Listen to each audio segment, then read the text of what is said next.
The precise instant Ilhan Omar branded Dan Bongino, a fascist servile sycophant on a nationwide broadcast, the atmosphere in the CBS studio did not merely shift, it solidified into ice. It was that oppressive, suffocating stillness that typically heralds a vehicular collision or a physical altercation. She had committed the catastrophic error that habitual offenders frequently make when seated opposite a veteran investigator. She misinterpreted his quietude for capitulation and his composure for uncertainty.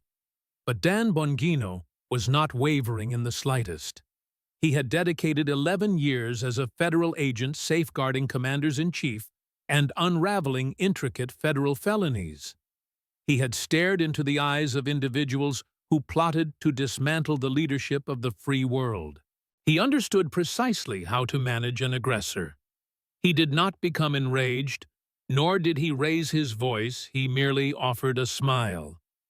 It was not a courteous expression, nor the superficial grin politicians exchange on Sunday morning programs to disguise their contempt. It was the chilling predatory grimace of a steel trap snapping shut. It was the expression of a man who possessed the documentation, who knew exactly where the secrets were concealed, and who had been anticipating this precise instant to hand the spade to his adversary. The venue was the CBS Broadcast Center in Washington, D.C., for a special prime-time iteration of Face the Nation Unfiltered. The network executives had advertised this occasion for weeks as the definitive American debate. It was billed as a collision of ideologies focused on immigration, national security, and the fracturing American identity. They pledged fireworks and high drama. But behind the scenes, the producers were already perspiring. They realized the chemistry between the two guests was volatile and potentially even hazardous. On one side sat Congresswoman Ilhan Omar, who had arrived at the studio with the demeanor of visiting royalty. Her entourage was a formation of 5 individuals, including a communications director and a policy advisor. There were also 2 nervous assistants clutching phones and a crisis management specialist whose presence alone should have served as a glaring warning signal. They huddled around her in the green room, adjusting her talking points, fixing the drape of her attire, and strategizing responses to potential offensives. She was confident, having survived multiple controversies that would have terminated lesser careers. She had learned that accusations of bias were often an effective shield that worked on almost every journalist in the Capitol. She had prepared for a shouting match, and she had rehearsed her indignation. On the other side was Dan Bongino. He had arrived alone with no entourage, no handlers, and no crisis team. He wore a dark suit that fit with the precision of someone accustomed to concealing a service weapon beneath it. He sat in his green room in total silence, reviewing notes on a digital tablet. His preparation was not political, it was forensic. Years in the Secret Service and the police force had taught him that the loudest person in the room is usually the one with the most to conceal. He did not require a team to dictate the truth to him because he possessed the documents, the timelines, and the evidence. The studio audience was packed to capacity with 200 individuals. The producers had attempted to balance the room between conservatives, liberals, and independents, but the tension was palpable before the recording began. Security was strict, significantly tighter than usual. Margaret Brennan, the moderator, walked onto the stage to polite applause. She took her seat between 2 chairs positioned at angles designed for conversation, though everyone in the room knew this would be combat. The chairs were 6 feet apart, close enough to create intimacy, yet distant enough to prevent a physical altercation. Omar walked out first, wearing a burgundy hijab and a navy blazer, an outfit chosen to project authority. She waved to her supporters in the audience with a practiced gesture of benevolence. She sat down, adjusted her microphone, and looked at the camera with the polished ease of someone who lived for the lens. 30 seconds later, Bongino walked out and the applause was noticeably louder, rolling like thunder that seemed to surprise the producers and visibly irritated Omar.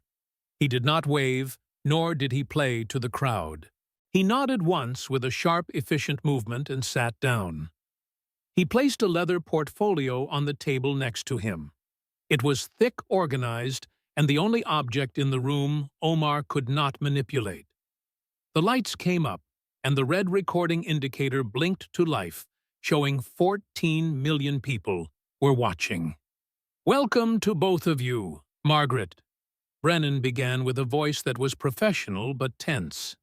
"Tonight, we are here to discuss some of the most contentious issues in American politics, including immigration policy and national security." Before we start, Omar interrupted, cutting off the moderator. Brennan faced a twitch, as being interrupted 10 seconds into her own program was not part of the schedule. Omar turned to the camera, pivoting immediately to offense, which was her signature maneuver to attack before being questioned. "I just want to say that I find it deeply problematic that CBS chose to platform someone like Dan Bongino," she said, her voice rising with righteous indignation. "He has spent years spreading conspiracy theories and attacking Muslim members of Congress without any accountability."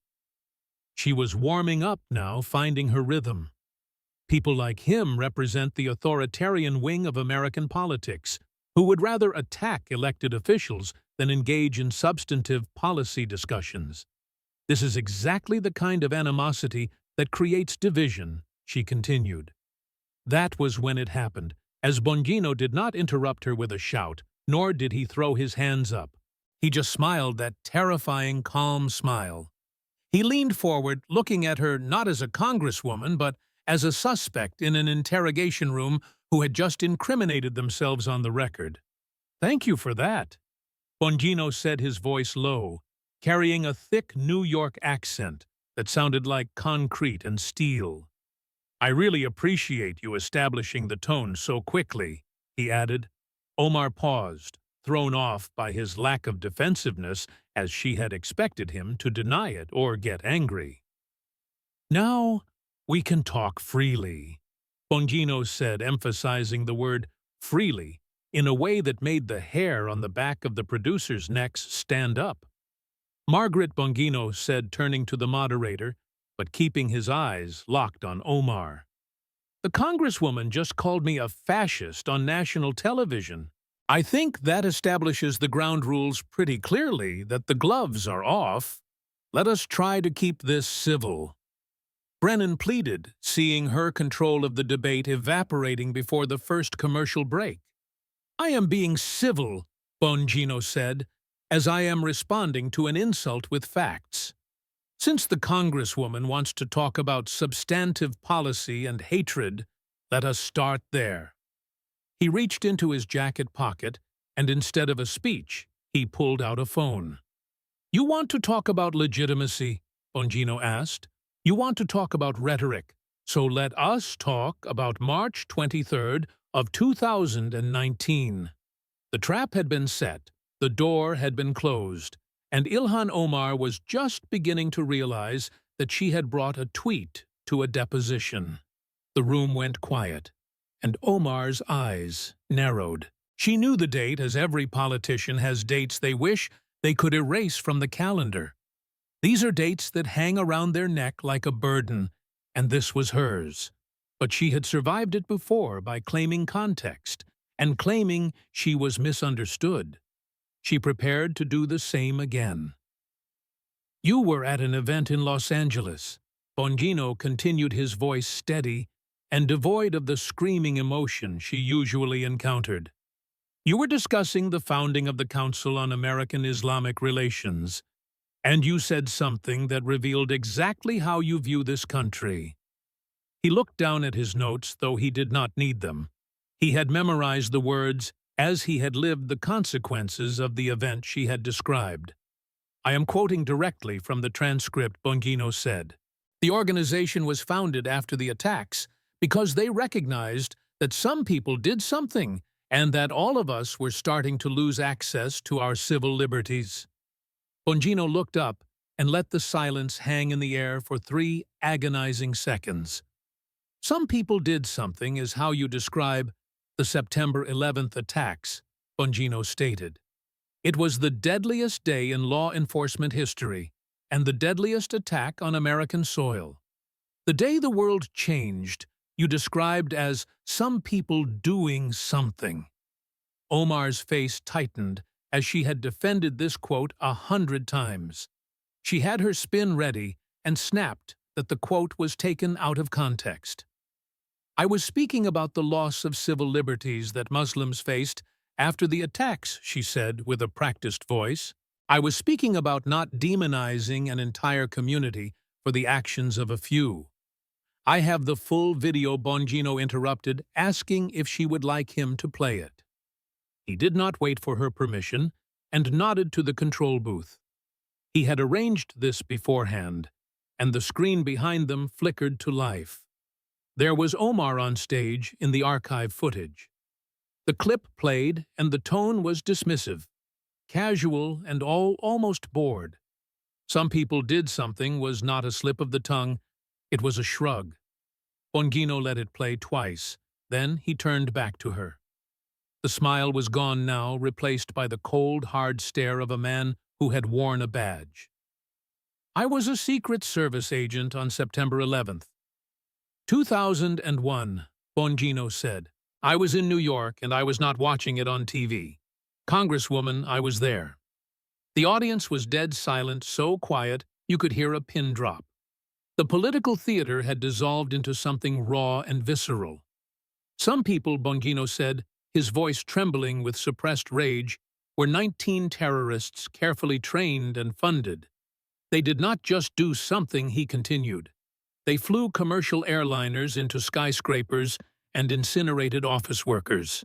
They forced people to jump from the 100th floor, holding hands because burning to death was the only other option. He leaned in and stated, "They killed a friend of mine." This was not political theater anymore. This was personal, involving wreckage and loss. I went to funerals for months, Bongino said. I watched families bury empty caskets because there was nothing left to bury. I watched the greatest city on earth turned into a graveyard.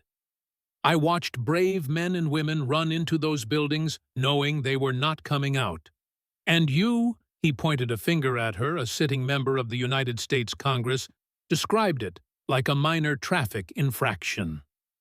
Omar opened her mouth to interrupt, to pivot back to her talking points about civil rights, but Bongino ran right over her. Do not, he commanded. Do not sit there and lecture me about fascism, when you cannot even summon the basic human decency to respect the Americans who were murdered that day.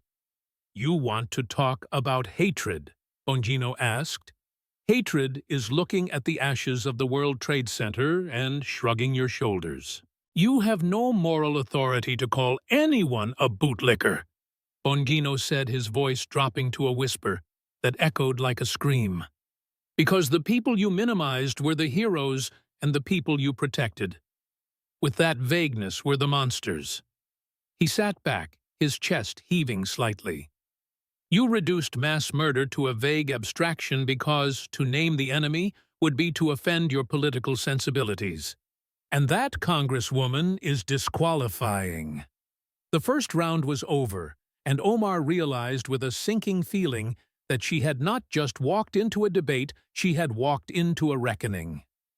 The studio audience was stunned as the air had been sucked out of the room by the raw emotional weight of Bongino's opening salvo.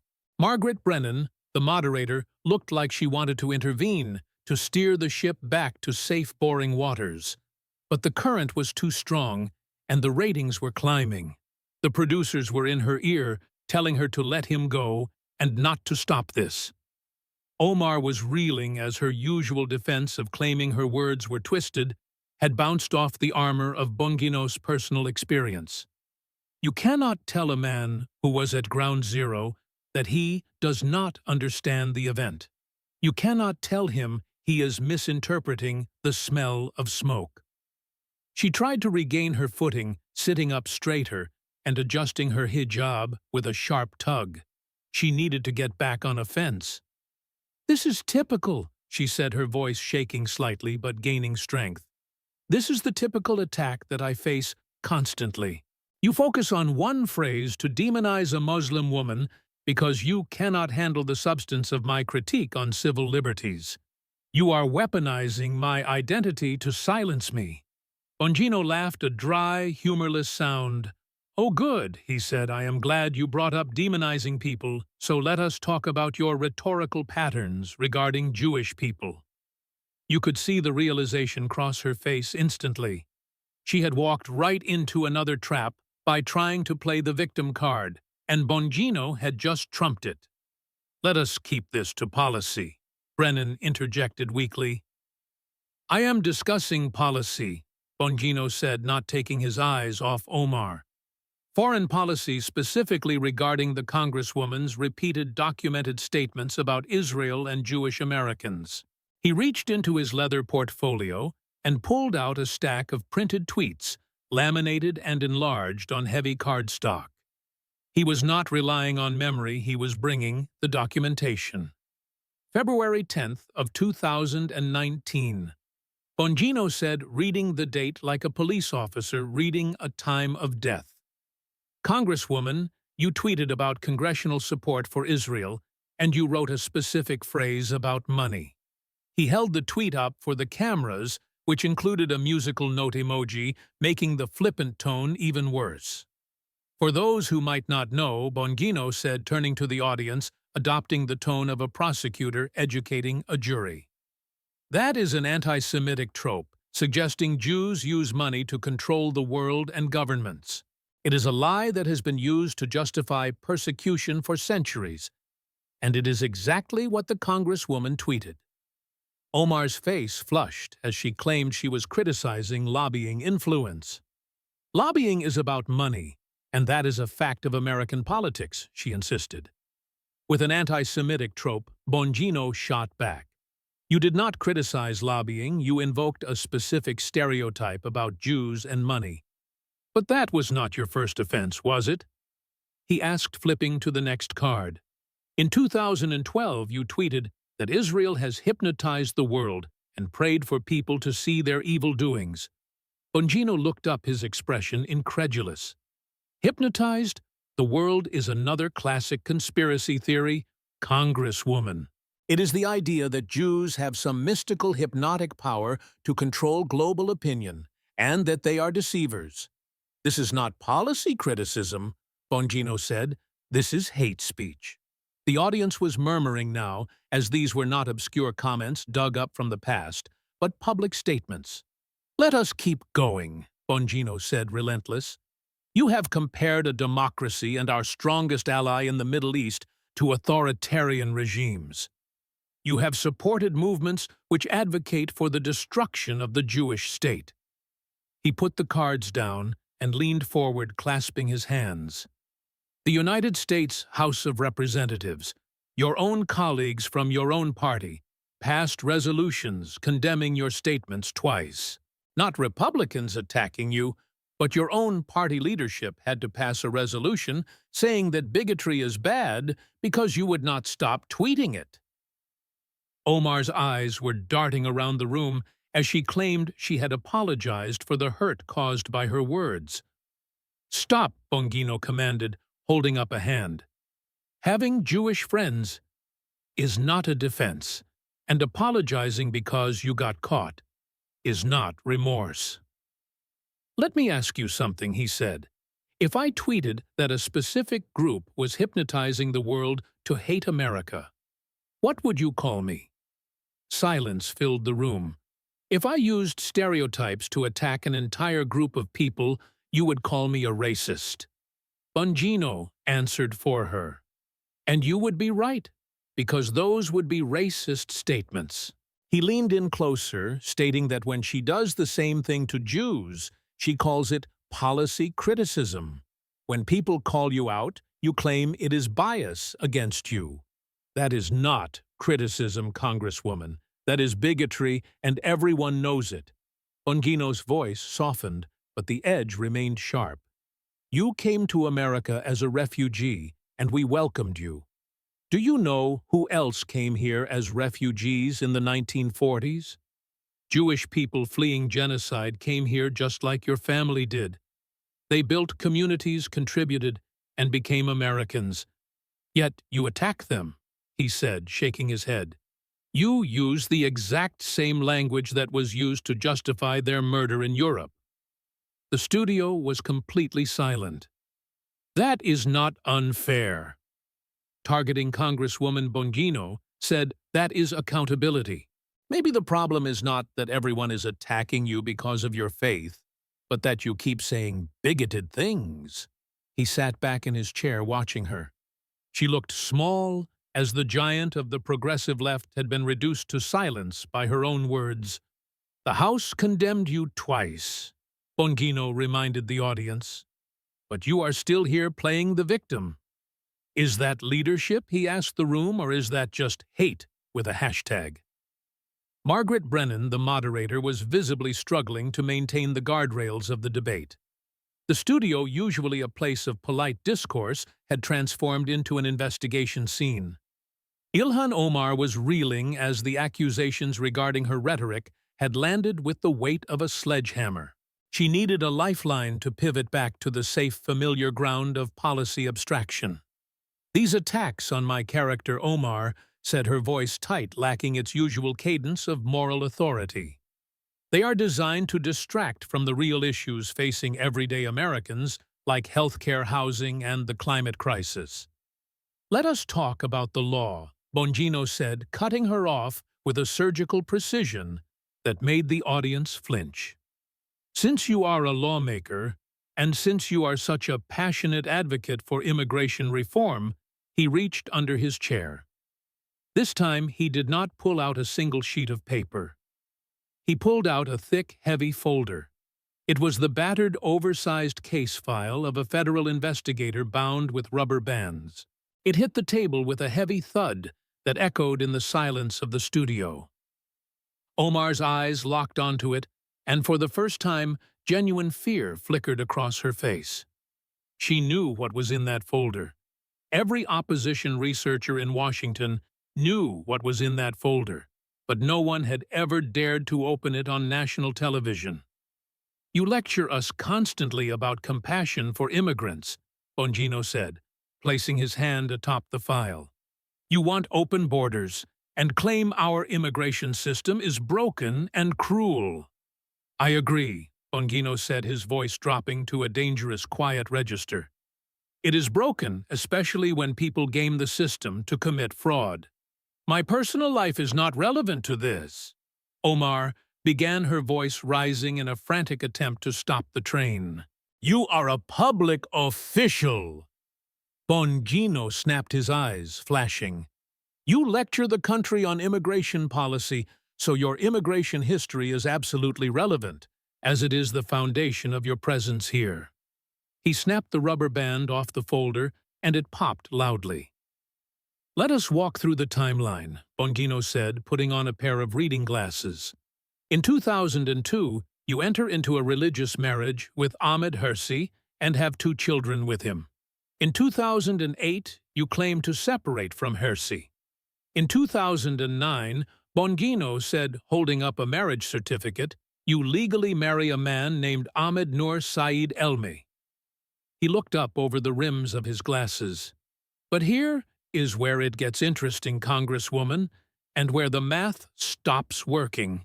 He pulled out another document showing property records and social media screenshots. While you are legally married to Elmi, you are living with Hirsi and photographed with Hirsi. Public records show you all living at the same address. In 2017, Bongino said you filed for divorce from Elmi, but in your sworn affidavit to the court, you claim you cannot locate him. You swore under penalty of perjury that you had not seen him in years. Bongino looked at her, asking where her husband went. Omar was gripping the arms of her chair so hard her knuckles were white. This is a disgusting smear campaign rooted in xenophobia, she insisted. You are obsessed with my family. Then prove it wrong, Bongino said simply. He reached into the folder and pulled out a photo. It was a grainy image from social media recovered from a deleted account showing Omar and Elme together looking very much alike. The allegation, Bongino said, his voice dropping to a serious, hushed tone, is that Ahmed Nur Said Elme is your sibling. The audience gasped audibly. This was the internet rumor that the mainstream media had spent years dismissing as a conspiracy theory. Bongino had just put it on the table at CBS. The allegation is that he is your biological sibling, Bongino continued, relentless, and that you married him to commit immigration fraud, to get him entry into the United States and access to student loans. That is a lie, Omar shouted, her composure cracking. It has been debunked, and it is hateful. By whom? Bongino asked calmly. By you, as you have not released a single record, or a birth certificate, or taken a DNA test. You have not produced a single piece of paper to refute it. If it is debunked, show us the proof. He spread the documents out on the table like a winning hand of cards. School records listing the same father and social media posts from family members referring to him as your brother before you scrubbed them. A birth date that suspiciously matches your brother's birth date on immigration entry forms. And before you call this a conspiracy theory, Bongino said, pointing a finger at her, let me remind you, immigration fraud is a federal crime. It is a felony I investigated when I was a federal agent. People go to prison for this and get deported for this. So, yes or no, Bongino asked, is Ahmed Nur Said Elme your brother? I will not dignify that with an answer, she spat, looking away. That is not a no, Bongino noted, pulling out another document. But let us give you the benefit of the doubt, he said. Let us say he is not your brother, and it was just a strange sham marriage for some other reason. You still have a problem called tax fraud. He held up tax returns from 2014 and 2015. You filed joint tax returns with Ahmed Hersi in those years while you were legally married to Ahmed Elme. That is a crime, Congresswoman. You cannot file as married to a man who is not your legal husband while you are legally married to someone else. That is perjury on a federal tax form. The Minnesota Campaign Finance Board investigated you and found you guilty. You paid a fine of over $3,000, he said, holding up the receipt. You paid the fine, which is an admission of guilt. You admitted you violated the law, but you never explained why you just paid to make it go away. Bongino stood up again, stating that she came here as a refugee. America gave you everything, and you potentially committed the exact kind of fraud that undermines our refugee system. If these allegations are false, prove it. Release the birth certificates, take the DNA test, and prove the investigators wrong. He pointed at her, but predicted she would not, because she could not. You want open borders, but will not answer basic questions about your own legal status. That is not advocacy, Bongino said. That is hypocrisy. Release the records. Congresswoman, he challenged, prove me wrong. I dare you. Ilhan Omar looked like she was trapped in a nightmare. The allegations about her marriage had stripped her of her moral high ground, leaving her exposed and vulnerable. She tried to rally to find a way back to the script she had memorized. You are obsessed with my personal life. Because you cannot defeat my ideas, she said, her voice trembling. You are trying to criminalize my existence, she accused. I am trying to audit your ethics, Bongino corrected. And since we are talking about money and laws, let us talk about your campaign funds. Let us talk about how you treat donor money like a personal bank account. He reached into his leather portfolio and pulled out a new folder labeled FEC Filings in thick black marker. Your current husband, Bongino, said Tim Minot runs a political consulting firm called the E Street Group. How much has your campaign paid his firm? Bongino asked. Omar hesitated, knowing the number. Campaigns hire consultants all the time, she said, retreating to generalities. It is standard practice to hire firms for digital outreach and fundraising. How much? Bongino pressed his voice hard. That information is public record. Congresswoman, do you want to say it, or should I? She did not answer, taking a sip of water with a trembling hand. $2.8 million, Bongino said, letting the number hang there. Your campaign has paid your husband's firm nearly $3 million. That is donor money from the small donations you brag about on Twitter. Grandmothers sending you $10 from their Social Security checks because they believe in the revolution. And you funneled it right into your husband's bank account. Bongino pulled out a timeline document, arranging it on the table. Let us walk through this timeline because it tells quite a story about public service. In 2018, Tim Minot starts working as a consultant for your campaign. He is married to a woman named Dr. Beth Minot, and you are married to Ahmed Hirsi. In 2019, Dr. Beth Minot files for divorce, alleging her husband told her he was having an affair with you. Your name is in the divorce filing, Congresswoman, so it was not a rumor, it was a sworn statement. In 2019, you divorce Ahmed Hirsi. In 2020, you marry Tim Minot. From 2020 to 2024, his firm receives nearly $3 million from your campaign. Bongino looked up from the documents with an expression of utter disgust. You are literally paying your husband millions of dollars with donor money. You are enriching your own household. You take money from donors, write a check to your husband's company, and that money ends up in your joint bank account. He pulled out spreadsheets with highlighted sections showing travel expenses and consulting fees. Some of these consulting expenses are to cities where you just happen to be traveling together for hotels and meals. The FEC reviewed this. Omar shouted, finally finding a foothold. It is legal to hire family members if they provide a service. Legal does not mean ethical, Bongino shot back. And let us talk about the Minnesota Campaign Finance Board again, because they did not think everything you did was legal. They fined you for using campaign funds for personal expenses. You used donor money to pay for travel that had nothing to do with your campaign and everything to do with your personal life. You paid the fine, which is an admission that you violated the law. You just paid it and moved on, hoping the media would cover for you. Bongino leaned forward, his voice dropping to a low growl. Let me translate from politician speak to English for the audience at home. You used campaign donor money for personal expenses and paid your partner millions. You violated campaign finance law, got caught, paid a fine, and are still doing it. He pulled out the most recent quarterly filing showing even after the fine your campaign is still funneling money to the E Street Group.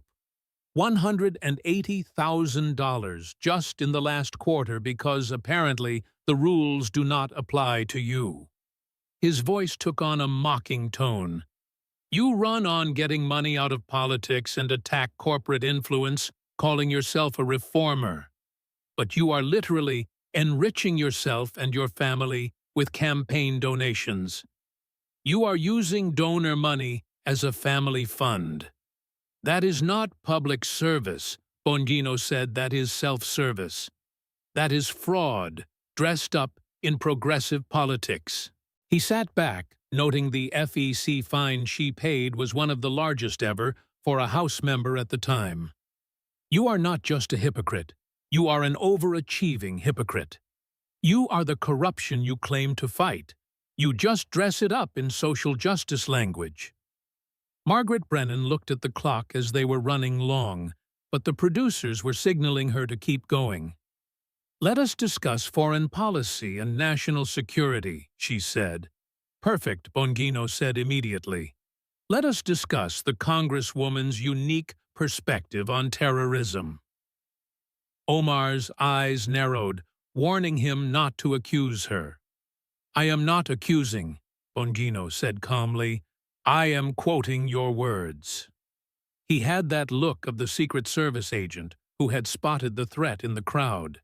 In a 2019 interview about U.S. foreign policy, you were discussing your college experience. "I am reading your exact words," Bongino said, reading from a transcript. "When I was in college, I took a terrorism class. Every time the professor mentioned certain groups, he added nuance, but the way the professor framed it was that victims of Western imperialism decided to do something." Bongino looked up from his notes. "But the most significant part was not what you said, it was how you said it. You made air quotes when you said the names of the terrorist groups.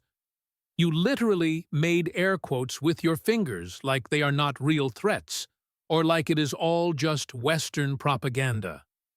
He pulled out his phone and nodded to the booth.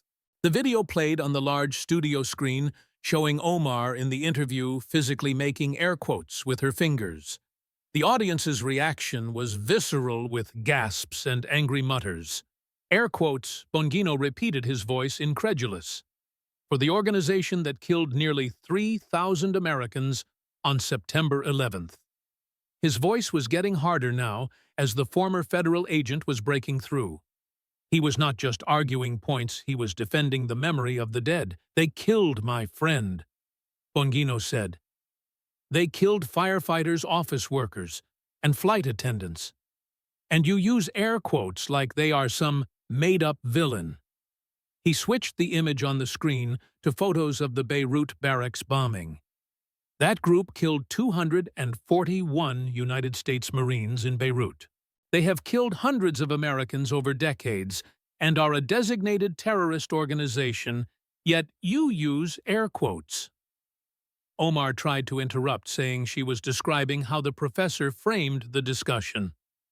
"No," Bongino cut her off. "You were not just describing, you were agreeing. You said terrorism is when victims of Western imperialism decided to do something. That is not describing someone else's view, that is stating your own ideology. You think the violence is justified," Bongino accused. "You think it is a rational response to Western imperialism." He stood up for the third time, and the audience knew this was building to something significant. "Let us talk about your trip to Somalia in 2022, Bongino said. "You went back, and it was big news." Photos appeared on the screen showing Omar in Somalia addressing large crowds. "You know what you did not do while you were there?" Bongino asked. "You did not meet with victims of the local terrorist groups, or visit communities terrorized by them. Instead, you held political rallies and talked about Somali nationalism. When you came back, you did not say, 'I am grateful to be an American.' You gave a speech where you said, 'We are Somali first and Muslim second.'" Bongino walked closer to her chair. "Not 'I am American,' nor 'I am proud to represent Minnesota.' You prioritized your Somali identity and your religious identity over your American identity." He turned to address the audience, stating, "She is a sitting member of the United States Congress who took an oath to defend the Constitution. But you identify as Somali first and use air quotes for terrorists who kill Americans. You justify violence as victims of Western imperialism." He turned back to Omar, stating what he and many Americans see is a pattern. You minimized the attacks by saying some people did something. You use air quotes for known terrorist groups. You compare the United States to extremists and defend state sponsors of terrorism. You never condemn Islamic terrorism without immediately adding a critique of America. His voice was rising now, passion and anger mixing into a potent cocktail. I protected presidents from real threats. Bongino said not air quote threats. I have seen what they do, and I have investigated their plots. And you sit in Congress, in the People's House, and minimize them. You defend them and excuse them. His final question was delivered with intensity, asking whose side she was on.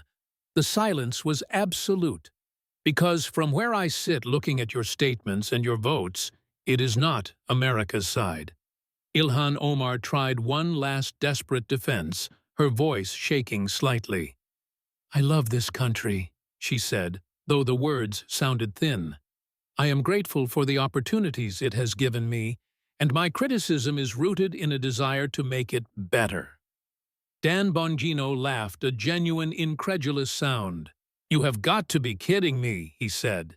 It was the sound of a man watching a con artist try to sell ice in the Arctic. You love this country, he repeated, still smiling, but his eyes were hard as granite. Really show me, he challenged, leaning forward. Show me one time, just one, where you have defended America without immediately attacking it. Omar opened her mouth, then closed it, her eyes darting to the side, searching her mental archives. She scanned her memory for a speech, a tweet, or an interview where she had simply praised the United States without qualification. She looked for a moment without a pivot to systemic racism or imperialism. I will wait, Bongino said, leaning back in his chair with exaggerated patience. We have time, so take a minute. One speech, one interview, or one tweet where you defend America, praise America, or express gratitude without immediately pivoting to how terrible we are. The audience was silent, watching Omar struggle as the seconds ticked by like hours. There are many times when I have said that the promise of America, she began. Name one. Bongino pressed, his voice snapping like a whip. Just one specific example. Quote yourself. She could not, and the silence stretched on, painful and damning. It was not just a memory lapse, it was a revelation of a world view. Of course you cannot. Bongino said, and the mockery was gone, replaced by something colder. Because it does not exist. You have been in Congress for 6 years and done thousands of interviews. You have sent millions of tweets, and you cannot name a single time you defended America without attacking it in the same breath. He reached for his phone one more time. Let us look at the record, Bongino said. A compilation appeared on the large studio screen behind them. It was a montage of Ilhan Omar's greatest hits, a supercut of resentment. America was founded on genocide. We must abolish. America is not the moral leader of the world. Quote after quote, clip after clip, all of Omar attacking, criticizing, condemning, and dismantling America. There was no love in those clips, only venom. That is a random sample, Bongino said, as the screen went black. I could show you hundreds more. Your entire political career is built on attacking the country that saved you. He stood up for the 4th time, walking around the table, commanding the stage. Let me tell you a story, Bongino said, about 2 countries. You came here as a refugee when you were 12 years old, from Somalia, from a war zone. You came from a country torn apart by violence, where warlords controlled territories and there was no functioning government. His voice was quiet, but intense, painting a picture of the hell she had escaped. America took you in when we did not have to. We chose to give you safety, food, shelter, and education. You went to North Dakota State University, got involved in politics, and became a congresswoman. That is the American dream. Bongino said the thing that millions of people around the world pray for every single night. He paused, looking at her with genuine confusion. Somalia has a GDP per capita of roughly $400, Bongino cited, making it one of the poorest nations on Earth. America has a GDP per capita of $76,000. Somalia ranks near the bottom of all countries in corruption, while America, for all our problems, has the rule of law. Somalia has a life expectancy of 57 years, while America is 78 years. He walked toward her, stopping just outside her personal space. You escaped that and came here where America gave you opportunities you would never have had in Somalia. You would never be a politician there, nor have the freedom to criticize the government without fearing retribution. You would never have the platform, the influence, or the power you have here. His voice was rising again, filled with the indignation of a patriot watching his country be slandered. And you spend every single day attacking the country that saved you. Every day, every speech, every interview portrays America as the villain and never the hero. He stopped directly in front of her chair, looking down at her. So here is my question, and I want you to answer it honestly. If America is so terrible, why did you come here? Why did your family seek refuge here instead of any other country closer to your home? Why did you cross an ocean to come to what you criticize? Omar started to speak, saying, "We came for safety." "And why do you stay?" Bongino cut her off. "Somalia is free now, and the government is rebuilding. You can go back, renounce your citizenship, and return to the country you clearly prefer. You can go help them build their nation, but you do not." Why? The question hung in the air like an accusation. "I will tell you why," Bongino said, answering his own question. "Because you could not have these opportunities there. Because America has the rule of law Somalia does not have. Because America let a refugee become a congresswoman. Because America is actually the greatest nation on Earth. And you know it." He walked back to his chair and sat down, the movement heavy with finality. "But you cannot admit it. You cannot express gratitude. You cannot say one positive thing about America without immediately tearing it down, because your entire political brand is built on resentment. It is built on presenting yourself as a victim of the country that saved you. You have monetized your ingratitude." His final statement in this round was delivered with quiet contempt. "That is not representation. Congresswoman, that is not leadership. That is not even honest. You do not love America. You resent it. You resent that you needed it, and you resent that you benefit from it. Americans are finally seeing through it. We are tired of being told we are evil by the people we saved." Margaret Brennan looked at the clock on the wall, realizing they were dangerously over time. The producers were torn between the panic of a blown schedule and the euphoria of capturing electrifying television. She decided to try one last time to regain control of her own show. "We are nearly out of time," Brennan announced. Her voice strained. "Congresswoman Omar, would you like to make a final statement?" Ilhan Omar gathered herself, adjusted her blazer, and smoothed the fabric of her hijab. She summoned every ounce of dignity she had left. She looked into the camera, ready to deliver the monologue she had rehearsed for exactly this moment. It was the pivot to victimhood that had saved her so many times before.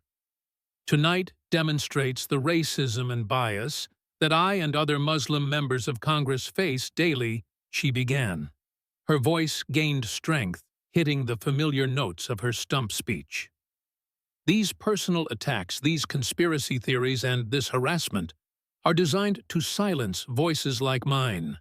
It is designed to stop us from fighting for justice and equality. No, the word cut through the studio air like a gunshot. Dan Bongino did not shout it. He projected it. It was the voice of command, the voice of a man who had cleared rooms and secured perimeters. No, Bongino said again, standing up. We are not ending with that, and we are not letting you hide behind those words again. Mr. Bongino, the format Brennan tried to interject. I do not care about the format, Bongino said, walking to the center of the stage. This needs to be said, and America needs to hear it. The audience was electrified, as this was not in the script. This was raw and real. Bongino turned to Omar, who looked suddenly small in her chair. You have hidden behind accusations of bias for 6 years, Bongino said. Every time someone asks you a tough question or quotes your own words back to you, implying you cry bigotry, everyone backs off because they are afraid of the label. He walked closer to her, stating, not tonight, tonight it ends. He stood at attention, his posture rigid, his hand instinctively moving, as if to place it over his heart. I do solemnly swear, Bongino began, his voice taking on a ceremonial rhythmic quality, that I will support and defend the Constitution of the United States against all enemies, foreign and domestic, that I will bear true faith and allegiance to the same. He let the words hang in the air, heavy with history. That is the oath of office, Bongino said. I took it when I became a Secret Service agent. Every federal law enforcement officer takes it, every member of the military takes it, and every member of Congress takes it. He looked at her, his eyes piercing. You took that oath on January 3rd, 2019. So have you kept it? Before she could answer, he continued ticking off the points on his fingers, each one a hammer blow. 1. You minimize the attacks by foreign enemies. That is not defending America against enemies, that is excusing them.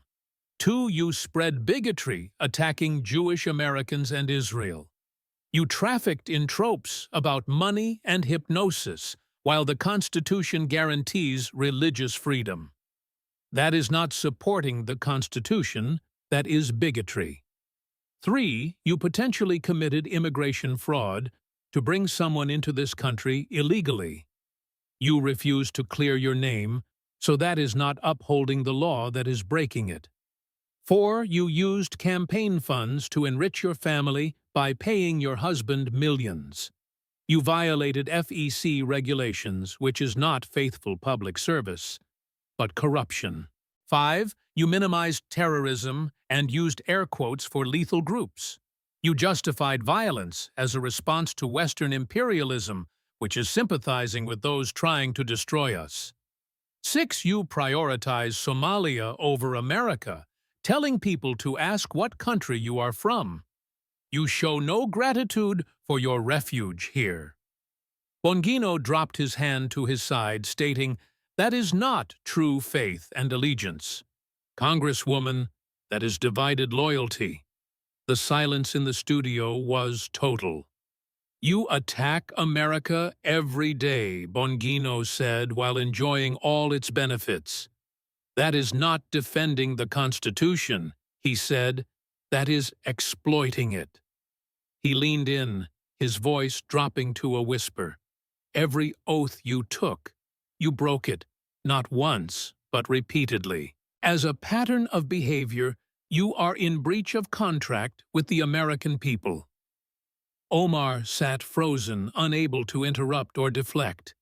He was not attacking her religion, he was attacking her record and her honor.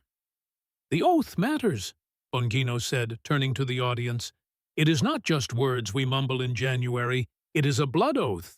People die for that oath. My friends died for that oath. He looked back at her, stating, she treated it like a suggestion.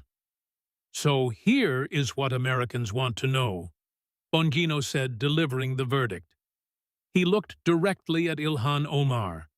Are you an American who happens to be Somali, or are you a Somali who happens to be in America? He let the question sit there naked and brutal. Do you defend the Constitution against enemies, or do you make excuses for them? Do you serve your constituents, or do you serve yourself? Do you love this country, or do you resent it? Omar tried to respond, her voice thin, shaking, with a mixture of rage and fear. I have always served, she began, but Bongino cut her off for the final time. You have not, and tonight proved it, and Americans see exactly who you are.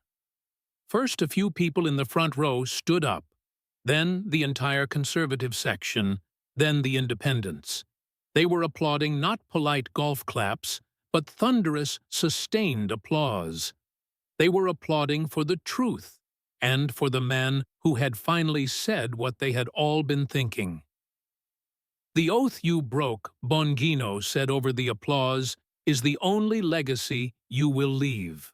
The cameras in the CBS studio finally cut to black, severing the live feed to millions of American living rooms.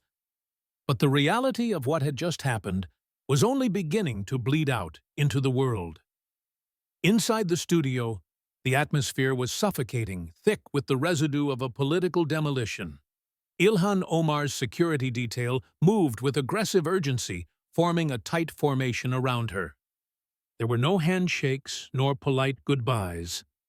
She moved toward the side exit, with her head down, refusing to look at the audience. Dan Bongino stood at his podium for a moment longer, calmly collecting his papers. He did not gloat, nor did he smile. He simply closed the thick leather portfolio containing the receipts, the marriage documents, and the tweet transcripts. He walked off the stage as he exited into the hallway, where production assistants stared at him in wide-eyed silence. They knew they had just witnessed a political assassination on live television. By the time Omar reached the safety of her waiting SUV, the digital levees had already broken.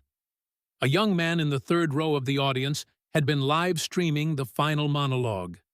The clip specifically, the moment Bongino asked about her allegiance, had already racked up 5 million views before the engine of her car started. By midnight, the numbers were defying algorithm logic, reaching 30 million views. By the next morning, it was 94 million views across all major platforms. It was not just a viral moment, it was a cultural event. The hashtag asking whose side are you on became the #1 trending topic globally, displacing celebrity gossip. It became an instant litmus test for every politician in the country.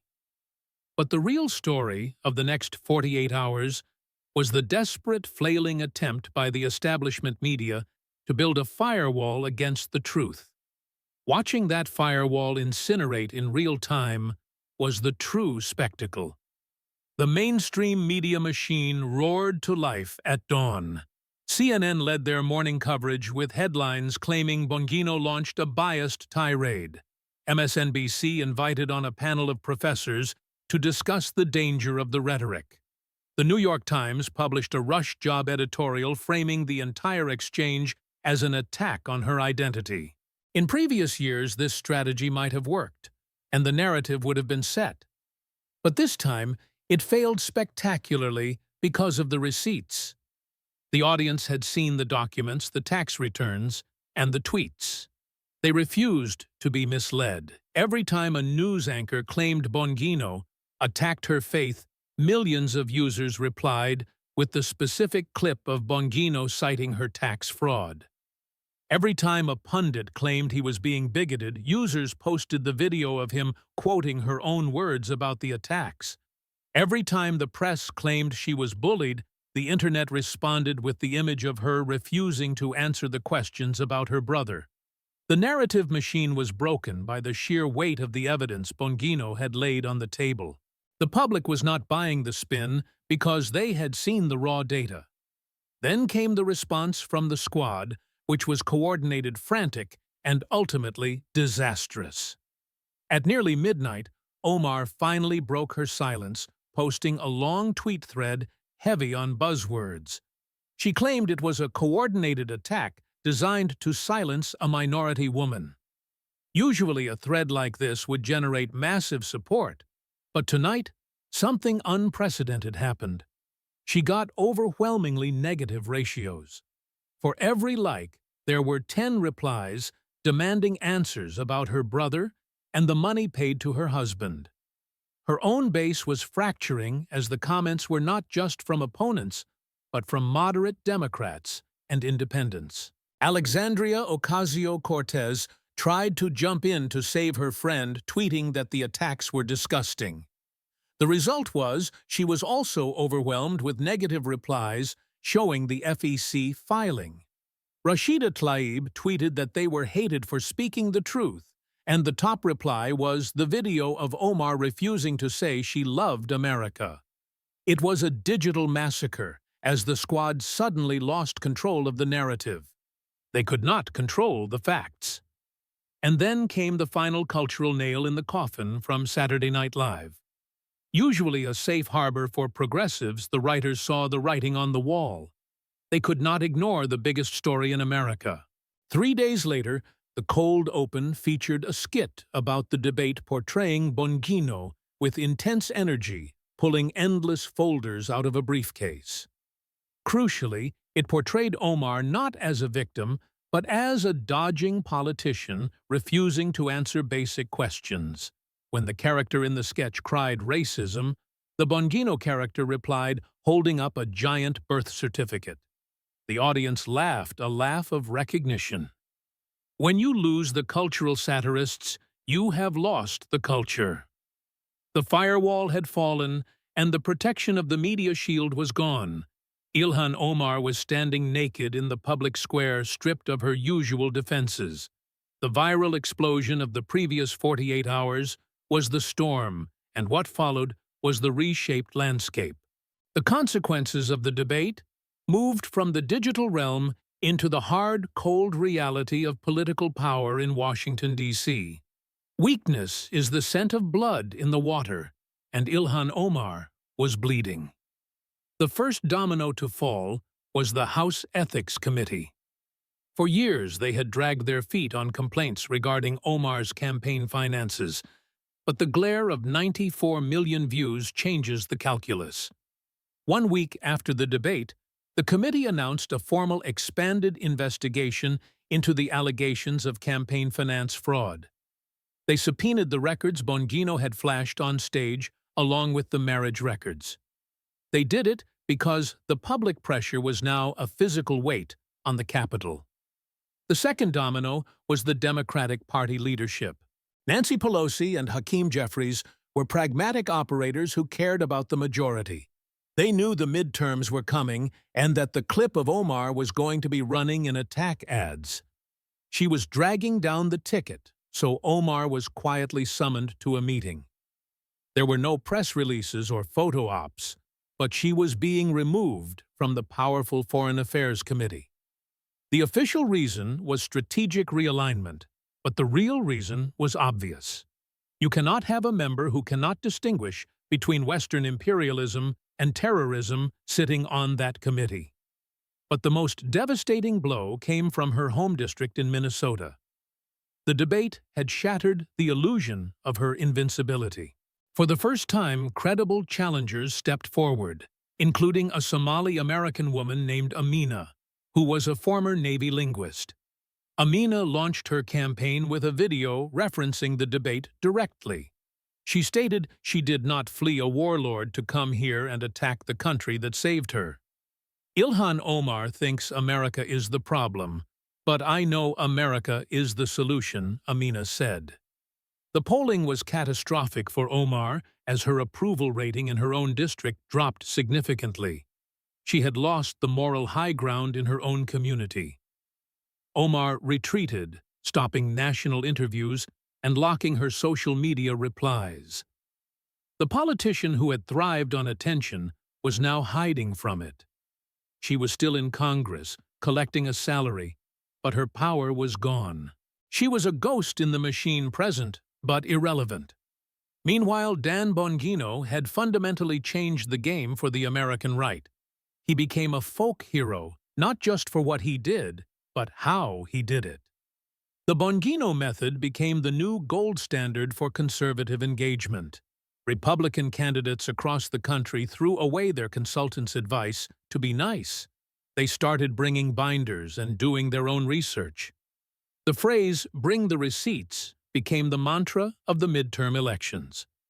If you did not have the documents, you did not win the argument.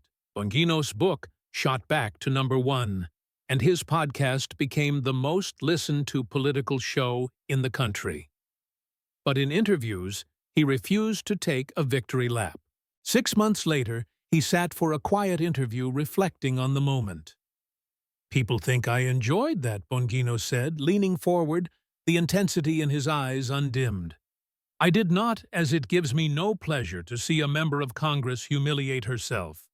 It gives me no pleasure to know that our system is so broken that someone like her could rise so high while hating the foundation of the house she lives in. But it had to be done, and we established a new rule that night. The rule is simple. You do not get to hate the country and lead it at the same time." He picked up a copy of the Constitution from his desk. "This is not a suicide pact," he said. "We do not have to give power to people who want to destroy us, nor apologize for demanding loyalty from our leaders. The oath means something." The legacy of the debate was not just the political destruction of one congresswoman, it was the awakening of a sleeping giant. The millions of Americans who had felt silenced saw that the emperor had no clothes. They saw that the squad had no answers when confronted with facts. They saw that when you stand up to a bully with the truth, the bully folds. The final image of the saga was not Omar fleeing the stage. It was the question that lingered in the American psyche, a question that would define the next generation of politics. And for the first time in a long time, America knew the answer.